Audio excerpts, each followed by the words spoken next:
devant vous, car l'heure est grave. La pression sociale prend de plus en plus de place dans la société.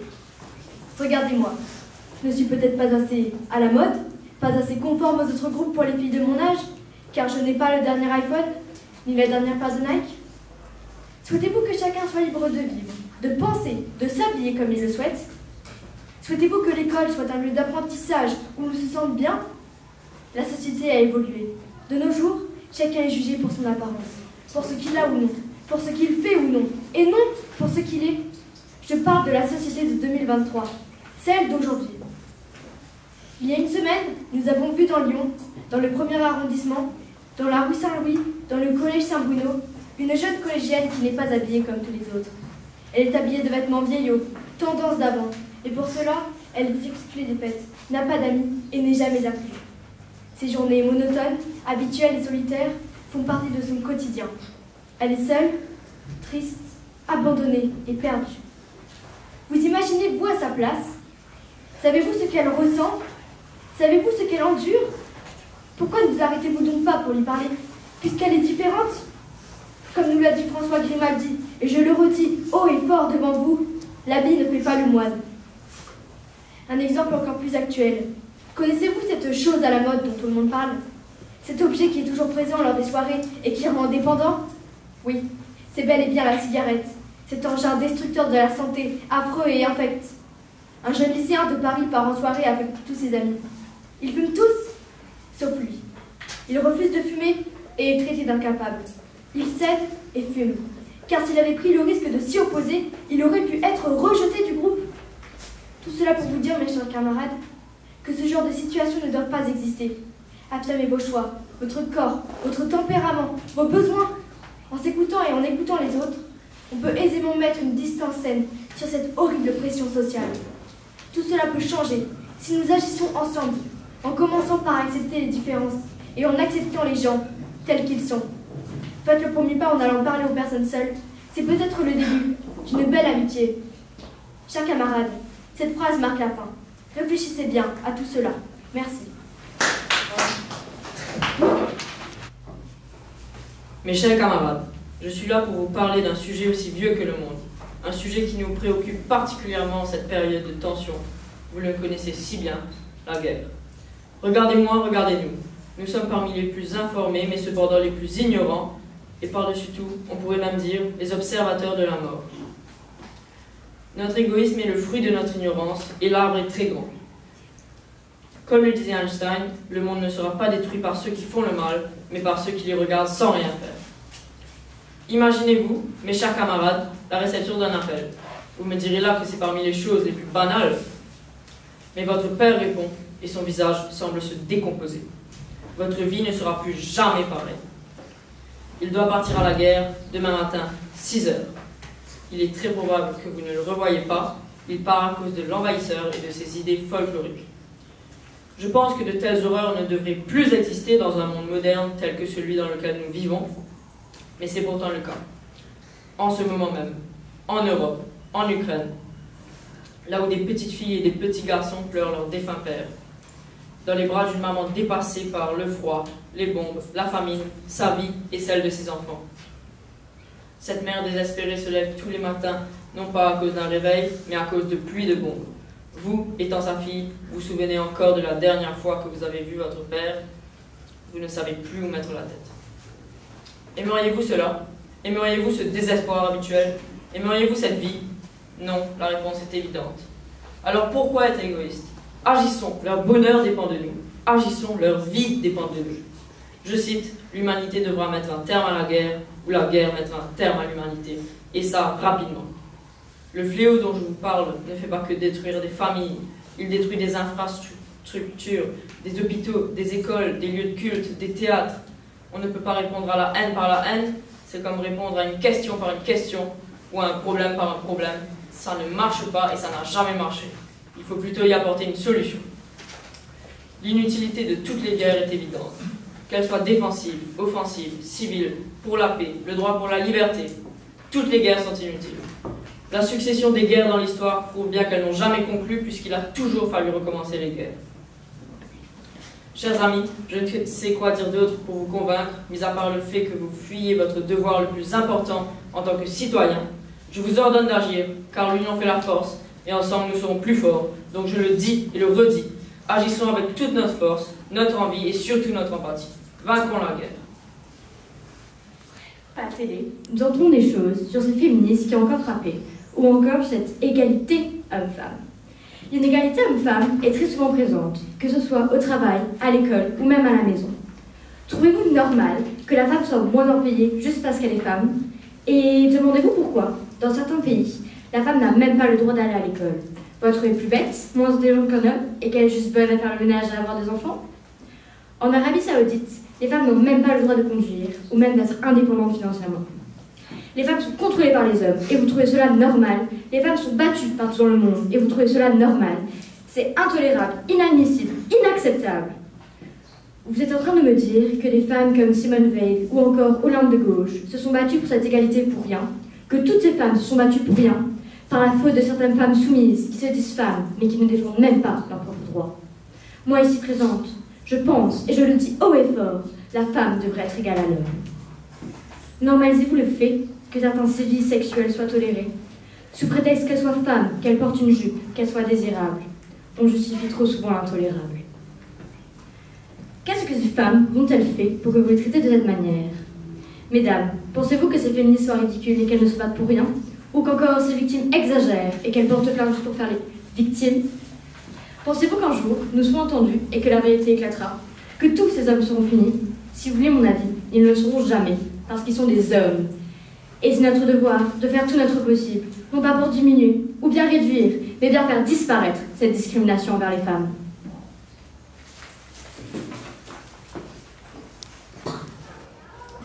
Les mariages arrangés doivent être interdits. Bonjour à toutes et à tous. Aujourd'hui, j'aimerais vous parler d'un sujet que je prends à cœur. Les mariages arrangés, et je vous dirai pourquoi ils devraient être interdits. D'après ce que dit la loi, le mariage est interdit sans le consentement mutuel, libre et volontaire de chacun des futurs époux.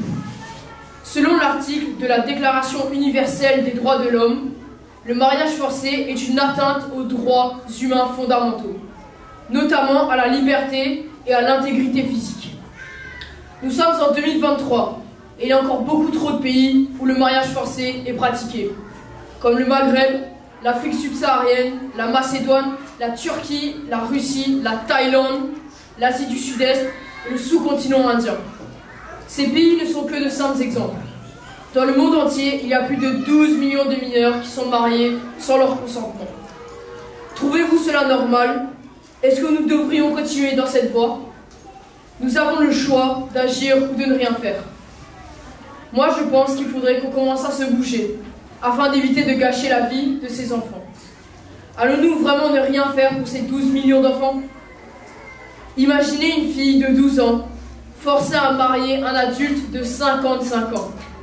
Trouvez-vous cela normal que cette pratique continue à exister de nos jours?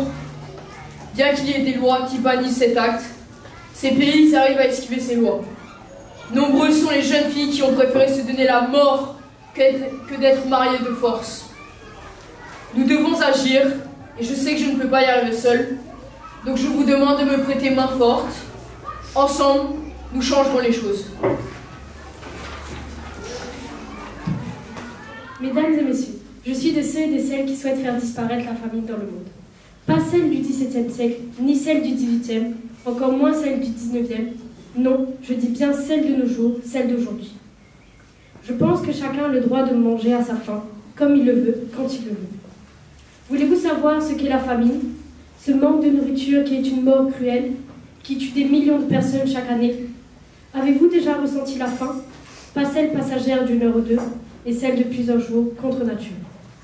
Imaginez ce que doivent ressentir les gens qui se nourrissent d'une seule pomme ou qui boivent un verre d'eau seulement par jour. Il y a quelques semaines, j'ai aperçu une fratrie de 3 sœurs, affaiblies par la faim, se cachant à l'abri dans les marécages du village de Ghanay, au Soudan, se nourrissant de nénuphars pour ne pas périr à la moindre maladie qui peut s'avérer être un simple rhume. Ces 3 sœurs, toutes fébriles, mesurant 1,5 m, pesant à peine 30 kilos, qui mangeaient des bestioles. Ces petits êtres vulnérables qui fuyaient leur pays, laissant derrière eux leur vie, leur abri. Pensez-vous aux femmes, enfants et personnes âgées qui subissent de plein fouet les sécheresses et les conflits armés? Nous avons tous en tête ces images d'enfants du Soudan du Sud, du Yémen ou de la Somalie.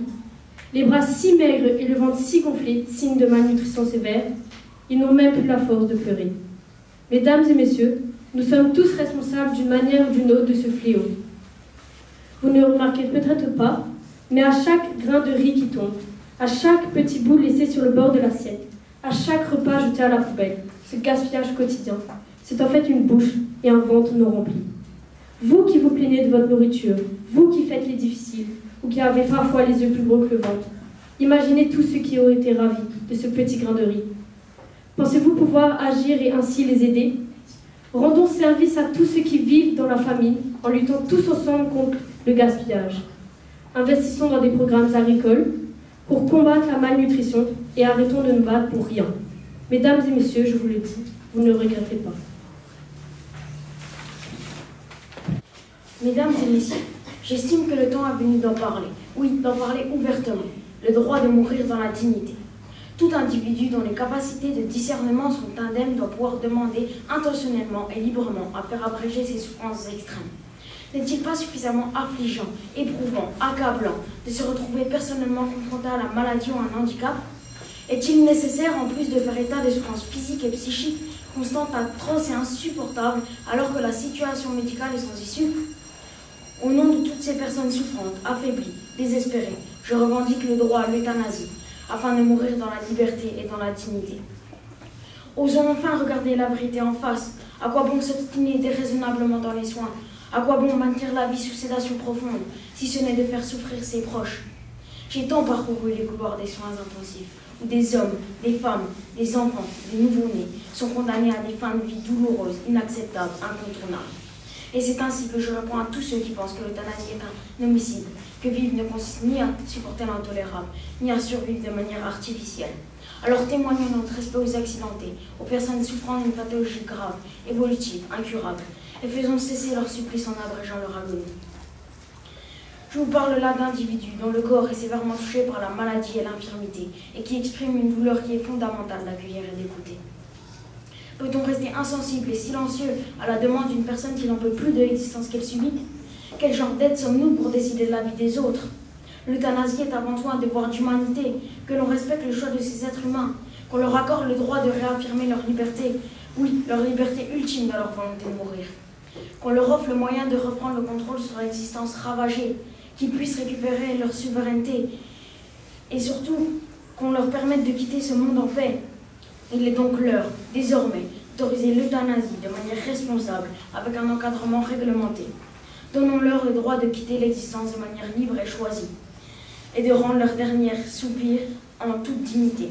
Le droit de ne pas souffrir doit justifier l'aide à mourir. Épargnons-leur l'insupportable, délivrons-les.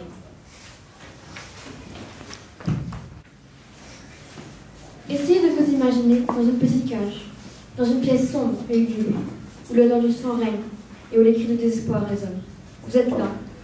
Vous êtes petite cage, à attendre votre tour. J'ai presque dit votre mort. Mesdames et messieurs, laissez-moi vous dire que cette histoire est celle de plus de 192,1 millions d'animaux. Aujourd'hui, je me tiens devant vous pour vous dire stop. Arrêtons d'utiliser ces animaux comme des cobayes. Mesdames et messieurs, savez-vous combien d'animaux meurent pour de rouge à lèvres? Laissez-moi vous dire que ce n'est pas 100, ni 500, ou encore moins 1 million, mais 2,2 millions d'animaux en France seulement. Mesdames et messieurs, savez-vous pour quelle cause? Pour quelle cause meurent-ils? La médecine?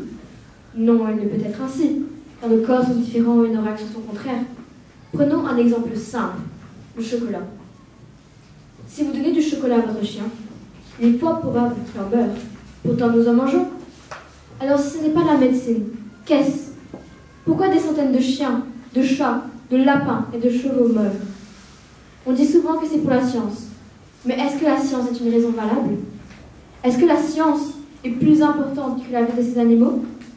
Eux, ces pauvres animaux qui n'ont rien demandé et qui étaient simplement là où il ne fallait pas être. Eux qui n'ont rien à gagner et eux qui souffrent encore pour nous les êtres humains. Ne pouvons-nous pas pour une fois prendre nos responsabilités en main? Ne pouvons-nous pas pour une fois penser à d'autres êtres vivants que nous? Mais mesdames et messieurs, je suis persuadée que nous pouvons. Je suis persuadée que si je m'exprime encore à ce sujet, c'est qu'il y a encore de l'espoir et qu'ensemble nous pouvons l'arrêter. Mais comment, me diriez-vous? Comment arrêter cet acte infâme? Tout simplement en arrêtant d'utiliser des produits testés sur les animaux et de s'exprimer le plus possible à ce sujet. Nous devons parler pour ceux qui ne peuvent pas. Donc oui, mesdames et messieurs, je me tiens devant vous pour vous dire stop. Arrêtons d'utiliser ces animaux comme nos cobayes. Mesdames et messieurs, je suis ici pour vous parler de cette soi-disant égalité homme-femme. Tous les jours à la télé, nous entendons des choses sur ces féministes qui ont encore frappé, ou encore cette égalité homme-femme. L'inégalité homme-femme est très souvent présente, que ce soit au travail, à l'école ou même à la maison. Trouvez-vous normal que la femme soit moins payée juste parce qu'elle est femme? Et demandez-vous pourquoi, dans certains pays, la femme n'a même pas le droit d'aller à l'école ou même d'être indépendante financièrement. En Arabie Saoudite, les femmes n'ont même pas le droit de conduire ou même d'avoir des enfants. Les femmes sont contrôlées par les hommes et vous trouvez cela normal. Les femmes sont battues partout dans le monde et vous trouvez cela normal. C'est inadmissible, intolérable, inacceptable. Vous êtes en train de me dire que des femmes comme Simone Veil ou encore Olympe de Gauche se sont battues pour cette égalité pour rien, que toutes ces femmes se sont battues pour rien, par la faute de certaines femmes soumises qui se disent femmes mais qui ne défendent même pas leurs propres droits. Moi ici présente, je pense et je le dis haut et fort, la femme devrait être égale à l'homme. Normalisez-vous le fait que certains services sexuels soient tolérés, sous prétexte qu'elle soit femme, qu'elle porte une jupe, qu'elle soit désirable. On justifie trop souvent l'intolérable. Qu'est-ce que ces femmes ont-elles fait pour que vous vous traitez de cette manière? Mesdames, pensez-vous que ces féministes soient ridicules et qu'elles ne se battent pour rien? Ou qu'encore ces victimes exagèrent et qu'elles portent plainte juste pour faire les victimes? Pensez-vous qu'un jour, nous serons entendus et que la vérité éclatera? Que toutes ces femmes, que tous ces hommes seront finis? Si vous voulez mon avis, ils ne le seront jamais, parce qu'ils sont des hommes. Et c'est notre devoir de faire tout notre possible, non pas pour diminuer ou bien réduire, mais bien faire disparaître cette discrimination envers les femmes.